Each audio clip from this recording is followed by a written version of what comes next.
You know what? I never thought I'd see the day. I've been around this town long enough to witness every kind of political backstabbing you can imagine. But what happened today in that chamber? That wasn't just politics. That was a flat-out rebellion against a bully who finally pushed too far. And let me tell you something. It gave me more hope than I've felt in years. Look, I don't usually stick my nose into this Washington circus. I make movies. I tell stories. But sometimes you see something so fundamentally wrong happening that you got to speak up. Because if guys like me stay quiet, who's going to call this out? So here's what went down, and trust me, you need to understand every detail of this. For months, we've been watching this administration steamroll over everything like they own the joint. Executive orders flying around like confetti, treating the Constitution like toilet paper. But today's stunt, this crossed a line that even some Republicans couldn't stomach. The president signed an executive order stripping collective bargaining rights from federal workers. Just like that. Boom. Gone. These aren't some fancy bureaucrats in suits. These are the people who process your veterans' benefits. The folks who inspect your food so your kids don't get poisoned. The ones who show up when hurricanes hit your town. And this guy tells them they don't deserve a voice anymore. You know what that is? Pure bullying. The kind I grew up seeing in my neighborhood. The tough guys who thought fear equals respect. But here's the thing about bullies. Eventually, somebody stands up to them. Today, 20 Republicans did exactly that. 20 of them looked at this mess and said, no, this isn't who we are. They crossed the aisle and joined Democrats to pass the Protect America's Workforce Act. 231 votes to 195. When's the last time you saw Republicans and Democrats agree on the weather, let alone workers' rights? But it happened. You know why? Because conscience still exists in some people. Brian Fitzpatrick from Pennsylvania led this charge. This guy's always been a straight shooter, but this was different. This wasn't some political calculation. This was a rescue mission for working families. Jeff Van Drew, Chris Smith, Tom Kane Jr. These aren't wild-eyed rebels. These are serious legislators who looked at their constituents and decided protecting workers mattered more than protecting their careers. And when they walked across that aisle to sign the discharge petition, their own party booed them, actually booed them, like they were at a ball game instead of the House of Representatives. But you know who was cheering? The federal workers, the families, the people who actually keep this country running. Now here's where it gets interesting. Behind the scenes, the White House is in full panic mode. They're not used to losing. They're not used to their own people saying no. For months, they've operated like they had a blank check to do whatever they wanted. The reaction has been vicious. They're throwing around words like traitor at these 20 representatives. Enemies of the party, they're calling them, because they stood up for workers' rights. You want to know what I think? They're terrified, really terrified, because for the first time in a long time, they realize they don't control everything. They can't rule by fear anymore. Democracy fought back today. See, when you govern by intimidation, you're only as strong as people's fear. But when a whole group stands up together, you can't punish them all without destroying yourself. These 20 Republicans figured that out. They remembered they represent their constituents, not some guy in an office having tantrums. Let me tell you what they were really fighting for, because this isn't about Washington games. We're talking about real people. The folks who make sure veterans get their disability checks, who keep national parks open for your family vacations, who handle disaster relief when your community gets hit by floods or fires. This executive order would have turned them into at-will employees who could be fired for any reason. It was about creating fear, making people keep their heads down and mouths shut. But Representative Jared Golden from Maine, he's a Democrat, but he gets it. Working people don't care about your party when they're sitting around the kitchen table trying to figure out how to pay bills. They care about being treated fairly, having job security, having a voice. Golden started this discharge petition knowing the odds were stacked against him like a rigged card game. But he also knew if he could just get this to the floor, if people looked at facts instead of party labels, common sense would win. And it did. But it took Brian Fitzpatrick crossing that aisle to make it happen. That took real guts, the kind you don't see much in Washington. He could have played it safe, stayed quiet, gone along with the program. Instead, he stood up and said, I represent my district, not the guy in the White House having a meltdown every time someone disagrees. That's what real leadership looks like. The hardcore supporters are going nuts. They want these 20 kicked out of the party. They're talking primary challenges, making examples out of anyone who dares think independently. They want to turn the Republican Party into some kind of cult where you're not allowed to have opinions.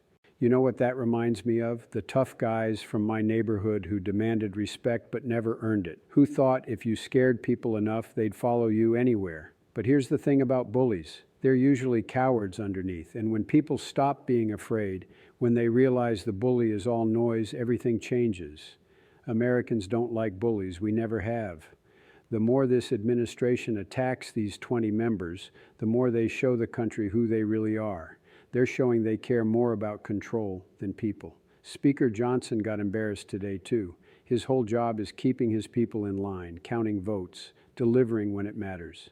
Today, he couldn't deliver a pizza, let alone the votes he needed. He watched 20 members of his own party walk right past him to sign that petition. Johnson got caught in the middle of something bigger than himself. He's so afraid of the far right, so terrified of angry tweets, that he forgot about everyone else. He forgot about moderates who want government to actually work. When you only listen to the loudest voices, you lose the middle. And when you lose the middle, you're done. Let me tell you something I learned making movies about real American heroes. The guys who stormed Normandy, who fought in Vietnam, who built this country with their bare hands.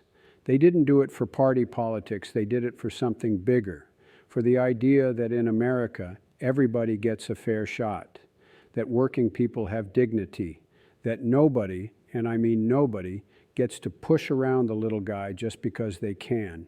That's what these 20 Republicans remembered today. They remembered what they swore an oath to protect, not some guy's ego, but the Constitution, not some party's power, but the people's rights. And you know what's really eating at the White House tonight? It's not just that they lost this vote, it's that they lost control of the narrative. For months, they've been selling this story that they speak for all Republicans, that anyone who disagrees is some kind of rhino, some kind of traitor. Well, today, 20 Republicans called their bluff. These weren't radicals or troublemakers. These were the kind of Republicans who go to church on Sunday, who coach Little League, who serve on school boards, regular folks who just couldn't stomach watching working families get crushed for no good reason. I'm hearing the phone calls to their offices started before the ink was even dry on that vote. Angry donors, party bosses, the usual suspects trying to intimidate them into backing down. But here's the beautiful thing. It's too late.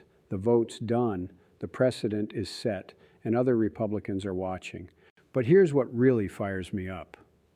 The federal workers who were scared about losing their rights, who went to bed every night wondering if their service meant anything, they're celebrating tonight, and they should be.